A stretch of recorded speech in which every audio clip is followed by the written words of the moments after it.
जगार प्रेमर डोरी बंधा होई कर्माबाई राजस्थान श्रीक्षेत्र पुरी को आसीथिले जगन्नाथ दर्शन पाई एवं प्रभु को खेचड़ी भोग जाचिथिले किंतु कर्माबाई आ राजस्थान को फेरी पारिले नाही कारण सबुदिन सकाळे जगा पहुंची जाती पुरी सहर थिबा कर्माबाई घरे।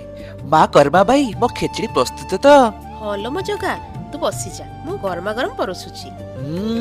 बहुत स्वादिष्ट हेची तो पाई ही तो बनेची पुओ खा तोर जेते इच्छा खा। नीतिदिन परि कर्माबाई खेचड़ी प्रस्तुत करुवा समय एक पंडित ताक घर को आसीथिले एवं अगाधुआ खेचड़ी प्रस्तुत करुवा देखि पचारिले अरे मां कोन करूछु? मु मोर जगा पई खेचड़ी रांधुची बा। तू अगाधुआ रांधुछु मां?